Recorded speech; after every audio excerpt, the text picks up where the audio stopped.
മുഖ്യമന്ത്രി പറയാത്ത കാര്യം ഏത് ശക്തികൾ പറഞ്ഞിട്ടും നിങ്ങൾ ഏറ്റുപിടിച്ചു, അത് തെറ്റായിപ്പോയി എന്ന് പരസ്യമായിട്ട് നിങ്ങൾക്ക് പറയാൻ പരിമിതിയുണ്ട്. പക്ഷെ കണ്ണാടിയിലെങ്കിലും നോക്കി അതൊന്ന് കണ്ണാടിയിൽ നിങ്ങളുടെ മുഖം നോക്കി പറയാം, പറ്റിയതൊരു അബദ്ധമായിപ്പോയി എന്ന് പറയാൻ തയ്യാറാവും.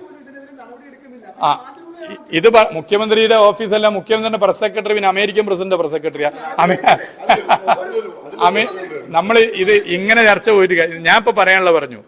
എന്തെങ്കിലും അതിന് മറച്ചു വെക്കാനുണ്ടെങ്കിൽ മുഖ്യമന്ത്രിയുടെ പ്രസ്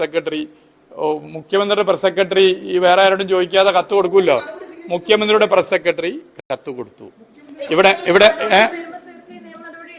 ഇതിലൊരു കാര്യം ചെയ്യും, ബാക്കി എല്ലാവർക്കും ഇതായിട്ട് ഒറ്റ ഉത്തരം പറയാം. അങ്ങനെ ഓരോന്നോരോന്ന് ചോദിച്ചു പോകേണ്ട കാര്യമില്ല.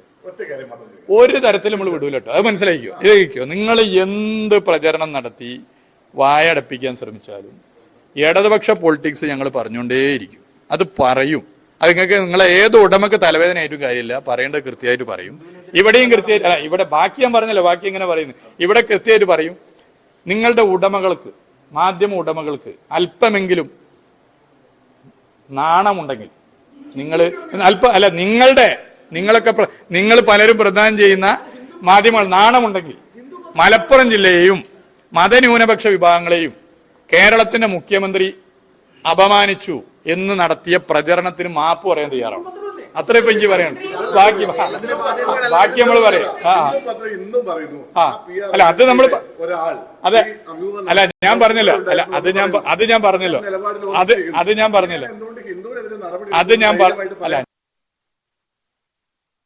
മന്ത്രി പി എ മുഹമ്മദ് റിയാസാണ് മാധ്യമങ്ങൾക്ക് മുന്നിൽ മുഖ്യമന്ത്രിയെ തകർക്കാനുള്ള ഗൂഢാലോചന നടക്കുന്നു എന്നുള്ളതാണ്, മുഖ്യമന്ത്രിക്ക് ഒന്നും മറയ്ക്കാനില്ല എന്നും മന്ത്രി റിയാസ് പറയുന്നു. വളരെ മാന്യമായ പ്രവർത്തനം തോന്നുന്നുണ്ടോ? കനകോല് വിഷയങ്ങൾ എവിടെയും റിപ്പോർട്ട് ചെയ്തിട്ടുണ്ടോ? അല്ല അത് കേക്ക്, കനകോല് വിഷയം റിപ്പോർട്ട് ചെയ്തിട്ടുണ്ടോ? ജമാഅത്ത് ഇസ്ലാമിക്കെതിരെ പറഞ്ഞു. ജമാഅത്ത് ഇസ്ലാമി UDFന്റെ സ്ലീപ്പിംഗ് പാർട്ണറാണെന്ന് പറഞ്ഞു. ഇനിയും പറയും. പാർട്ടി സംസ്ഥാന സെക്രട്ടറി ഇന്നലെ പറഞ്ഞു. നിങ്ങളത് ചർച്ച നടത്തിയിട്ടുണ്ടോ? നിങ്ങൾ ചർച്ച ചെയ്യാൻ തയ്യാറായിട്ടുണ്ടോ? ഇവിടെ ഇരു മതവർഗീയവാദികളെയും കൂട്ടുപിടിച്ച് ഇടതുപക്ഷ സർക്കാരിനെ അട്ടിമറിക്കാനുള്ള ശ്രമം നിങ്ങൾ നടത്തുന്നു. ഞാനിതൊക്കെ പറയുമ്പോൾ ചില പ്രതിപക്ഷ നേതാക്കന്മാരും നിങ്ങളും ചില പ്രചരണം നടത്തും, ചില വ്യാഖ്യാനങ്ങൾ നടത്തും. ആ വ്യാഖ്യാനം നടത്തുന്നത് എന്റെ വായടപ്പിക്കാനാണ്. എന്ത് വ്യാഖ്യാനം നടത്തിയാലും ഇടതുപക്ഷ രാഷ്ട്രീയത്തെ ദുർബലപ്പെടുത്താൻ വേണ്ടി നടത്തുന്ന ഈ പ്രവർത്തനത്തെ മന്ത്രിയാണെങ്കിലും ഇടതുപക്ഷ പ്രസ്ഥാനത്തിന്റെ അവസാന പ്രവർത്തനായി നിൽക്കുന്ന സമയമാണെങ്കിലും ഞാൻ ശക്തമായിട്ട് പ്രതികരിക്കും. ഞങ്ങൾ പ്രതികരിക്കും, മന്ത്രിമാര് പ്രതികരിക്കും, ഇടതുപക്ഷ നേതാക്കൾ എല്ലാവരും പ്രതികരിച്ചു വരുന്നുണ്ടല്ലോ, ശക്തമായി പ്രതികരിക്കും. നിങ്ങൾ അവിടുന്ന് പറഞ്ഞു വിട്ട് ചിലത് ഉത്തരം കിട്ടാനെനിക്ക് എന്റെ വായിന്ന് കിട്ടൂല, മനസ്സിലായില്ലേ? വേറെ എന്തെങ്കിലും ഉണ്ടോ?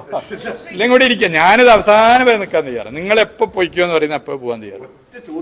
നിങ്ങളുടെ ഈ വാർത്ത പ്രചരിപ്പിച്ച എത്ര കൊല്ലമായി? ഇപ്പൊ 26 കൊല്ലമായി ഇടതുപക്ഷ രാഷ്ട്രീയത്തിന് നേതൃത്വം കൊടുക്കുന്ന ഒരു മനുഷ്യനെ നിങ്ങൾ വേട്ടയാടുന്നു ഇല്ലേ? വേട്ടയാടുന്നുണ്ടല്ലോ. നിങ്ങൾക്ക് ആർക്കും സംശയമുണ്ടോ? എന്നിട്ടും എന്തെങ്കിലും ചെയ്യാൻ പറ്റിയോ? അല്ല അത് കേക്ക്, എന്തെങ്കിലും ചെയ്യാൻ പറ്റിയോ? ഒന്നും ചെയ്യാൻ പറ്റിയിട്ടില്ല. ഇടതുപക്ഷ തുടർഭരണം ഉണ്ടായി. ഇനിയും ഇടതുപക്ഷ സർക്കാർ കേരളത്തിൽ ഭരിക്കും. ഇടതുപക്ഷം മുന്നോട്ട് പോകും. ജനങ്ങൾക്ക് ഞങ്ങളെ വിശ്വാസമാണ്. ഞങ്ങൾ ജനങ്ങളോട് കാര്യങ്ങൾ പറഞ്ഞു പോകും. ഞങ്ങൾക്ക് പറയാനുള്ള കൃത്യമായിട്ട് ഞങ്ങൾ പറയും. നിങ്ങൾ എന്തൊക്കെ കൊടുക്കും, എന്തൊക്കെ കട്ട് ചെയ്യുമെന്ന് എനിക്കറിയില്ല. ഞങ്ങൾക്ക് പറയാനുള്ള കൃത്യമായിട്ട് ഞങ്ങൾ പറയും. അത് പറഞ്ഞു പോകും. ഒറ്റ സംശയമുള്ളൂ. കേരളത്തിലെ മാധ്യമങ്ങൾ മലപ്പുറം വിഷയവുമായി ബന്ധപ്പെട്ടുകൊണ്ട് മുഖ്യമന്ത്രിക്കെതിരെ ഒരു അപവാദ പ്രചരണവും നടത്തിയിട്ടില്ല.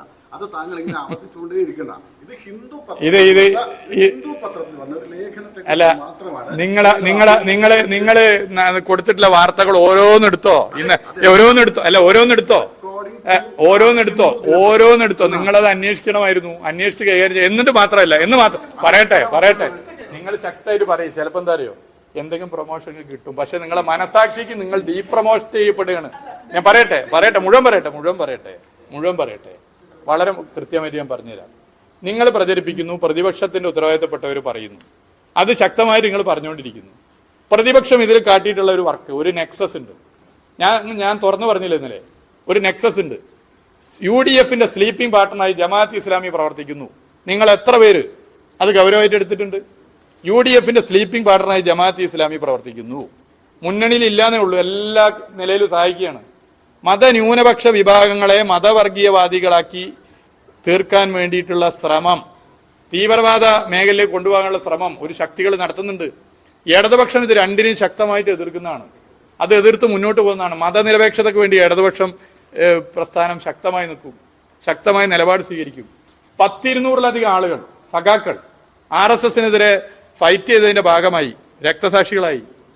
200-ലധികം സഖാക്കൾ, ഞങ്ങൾ ഉൾപ്പെടെ ജീവൻ പോയാലും RSSനെ ശക്തമായിട്ട് എതിർക്കും, ശക്തമായി എതിർത്തു പോകും. ആ പ്രസ്ഥാനത്തെ നിങ്ങൾ RSS ആയിട്ട് കൂട്ടിക്കെട്ടാൻ നോക്കില്ല. അതിലും വലിയൊരു ഒരു വൃത്തികെട്ട മാധ്യമ പ്രവർത്തന രീതി ഉണ്ടോ? നിങ്ങൾ പരിശോധിക്കണം.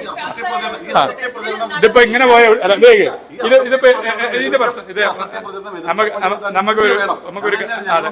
നമുക്കൊരു കാര്യം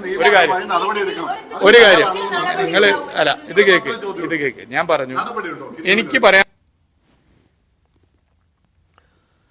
മന്ത്രി പി എ മുഹമ്മദ് റിയാസാണ് മാധ്യമങ്ങൾക്ക് മുന്നിലെത്തി മുഖ്യമന്ത്രി മലപ്പുറത്ത് അപമാനിച്ചിട്ടില്ല, അത് ഹിന്ദു പത്രത്തിലെ അഭിമുഖത്തെ പറ്റിയുള്ള വിവാദങ്ങൾക്ക് മറുപടി നൽകുകയാണ്. മുഖ്യമന്ത്രിക്ക് PR ഏജൻസിയുടെ ആവശ്യമില്ല, ഒറ്റതിരിഞ്ഞ് ആക്രമിക്കുകയാണ്. 26 വർഷത്തോളം ഇടതുപക്ഷത്തെ നയിച്ച ഒരു നേതാവിനെ വട്ടമിട്ട് ആക്രമിക്കാനുള്ള ശ്രമമാണ് നടക്കുന്നത്.